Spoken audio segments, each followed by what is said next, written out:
USAID is really corrupt. I'll tell you, it's corrupt. It's incompetent and it really.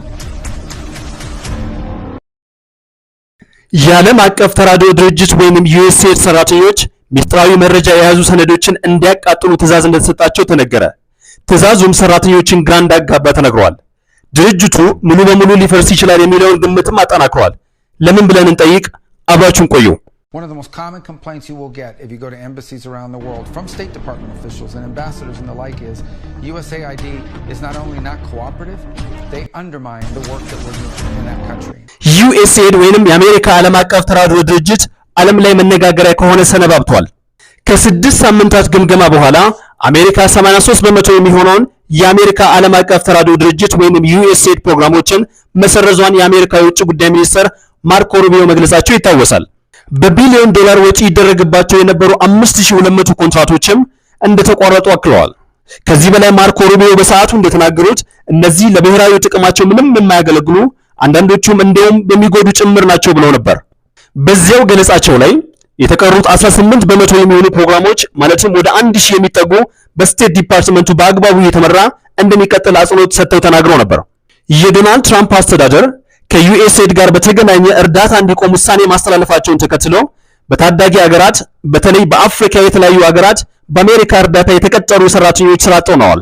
ለምሳሌ በጎረቤታችን ኬንያ ውስጥ በአሜሪካ መንግስት እርዳታ ስራቸውን የሚሰሩ ከ40,000 በላይ ሰራተኞች ስራ አጥ ሆነዋል።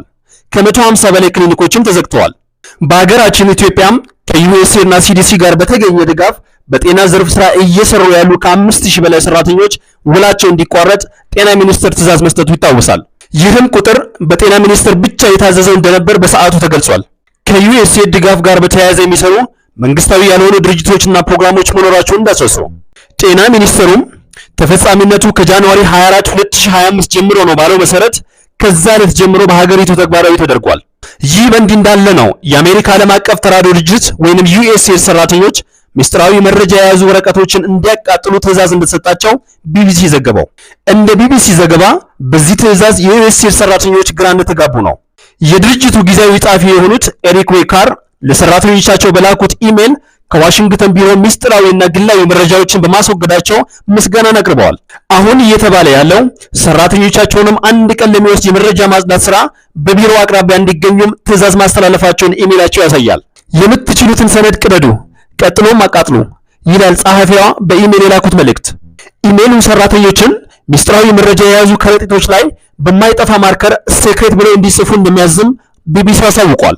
ከጉዳዩ ጋር በተያያዘ በማርኮ ሩቢዮ የሚመራው የአሜሪካ የውጭ ጉዳይ ሚኒስቴር ለቀረበለት ጥያቄ ምላሽ አልሰጠም።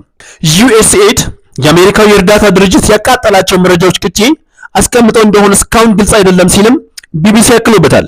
አሁን እየተባለ ያለው ሰራተኞች እያቃጠሉ ያሉትን መረጃዎች ለማስቆም ሙከራዎች እየተደረጉ ነው። የአሜሪካ ሕዝብም ለምን እነዚህ ሰነዶች እየተቃጠሉና እነዚህ ሰነዶች የያዙት መረጃ ምን እንደሆነ ለማወቅ ጥረት እያደረጉ ነው።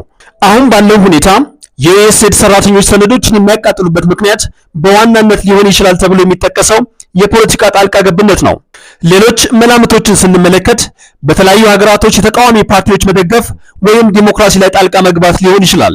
ለጉዳዩ ቅርበት ያላቸው ሰዎች የዩኤስኤድን አሁናዊ እንቅስቃሴና የዶናልድ ትራምፕን አቋም ግምት ውስጥ በማስገባት ድርጅቱ ሙሉ በሙሉ ሊፈርስ ይችላል የሚለውን ግምት ያጠናክራል ይላሉ።